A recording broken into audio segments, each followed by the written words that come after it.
You're telling me that thing is a plant? The council chamber buzzed with disbelief as the holographic display flickered to life, revealing an unassuming little shrub. It was green, leafy, and somehow deeply unsettling to the alien diplomats present. Ambassador Curve's emerald eyes narrowed, observing the plant with suspicion. He was part of the Vidarian species, known for their intricate biology and wariness toward all living forms, especially plants. His twin hearts thudded out of rhythm as he reviewed the latest report from the Terran Exploration Committee. "Explain," Curve demanded, his tendrils twitching slightly. Ambassador Zal, the human representative, leaned back in his chair, a small grin forming on his face. "That's Dendron villosus, commonly known as the agony vine. It's native to Terra's rainforests, primarily in the Australon region. The sting from its leaves is said to feel like being burned alive and stabbed at the same time, with pain that can last for weeks." Curve flinched, despite his species' natural resistance to most toxins. "This is absurd. You're trying to convince this council that plants on Terra are capable of inflicting such pain? This has to be exaggerated." "Oh, not at all," Zal replied casually. "We have documented cases of animals going mad, even hurling themselves off cliffs to escape the agony.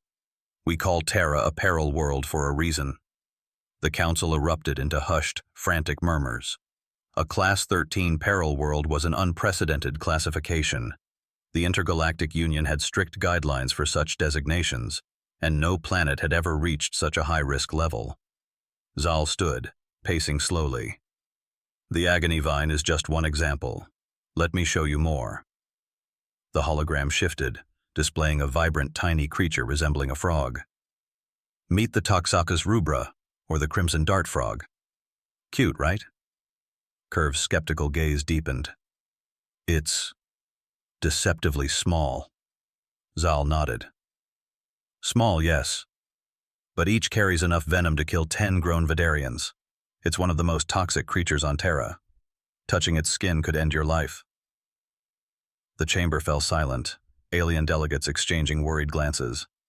A representative from the Aglan system, a reptilian creature with scales that gleamed in the low light, flicked their tongue nervously. "Venomous frogs? Plants that cause unbearable pain? How has your species survived?" Zal shrugged, the grin never leaving his face. "We evolved alongside them. Humans had to adapt, learn which creatures to avoid, and which plants to respect. It's all part of our history." Another image flickered to life, a snake coiled and ready to strike. "This is Serpentis caelestis, also known as the celestial viper. Its venom is the most lethal on Terra, but humans have learned to coexist with it, mostly. It's not aggressive, thankfully, but a single bite can incapacitate an adult within minutes." The council was visibly shaken now, with some members leaning back as if the holograms might leap out to attack them. Curve's tendrils tapped nervously on the armrest of his chair. I have heard of dangerous species before, but your world is a biological nightmare." Zal chuckled softly, his tone without malice. "That's what happens when you grow up on a peril world. Terra forces its inhabitants to be tough, or they don't survive." Another delegate, their skin a pale blue with crystalline veins, raised a trembling hand. "But surely not all of Terra's life forms are this deadly." Zal's expression darkened. "Oh, don't get me started on the Homo sapiens." The room tensed. Every diplomat leaned forward, eager and anxious to hear about the humans themselves. "It's not just the environment that's deadly," Zal continued. "Humans have learned to harness the most dangerous elements of their world for survival. Take venom, for example. Some indigenous groups used to tip their arrows with the poison from the crimson dart frog. And let's not forget our mastery of fire. While other species avoided it, we embraced it. We built civilizations around it." Curve interrupted, attempting to regain control of the discussion. "Ambassador Zal, this council has convened because Terra's reclassification to a Class 13 peril world has wide-reaching implications. Many species have been monitoring your planet, considering alliances, trade routes, even colonization efforts. This new designation, it changes everything." Zal smirked. "Exactly, Curve. Terra isn't just dangerous, it's alive with danger. The flora, the fauna, even the very atmosphere. We didn't evolve in spite of it. We evolved because of it. The Vidarian ambassador recoiled. And what does that mean for the rest of the galaxy? Zal shrugged again, the motion unsettling the council members.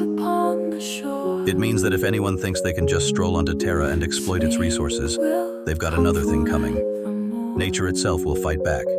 Hard. The room plunged into uneasy silence, the weight of Zal's words hanging heavily. The galaxy had known dangerous worlds before, but none quite like Terra, a place where even the plants could break minds, where the smallest creatures could carry death in their skin. It wasn't just about the humans anymore. It was about the world that had shaped them. After a long pause, an elder council member with luminous eyes finally spoke. If Terra is this perilous, why share this information? Surely withholding it would have been to your advantage. Zal's grin widened, his tone almost casual.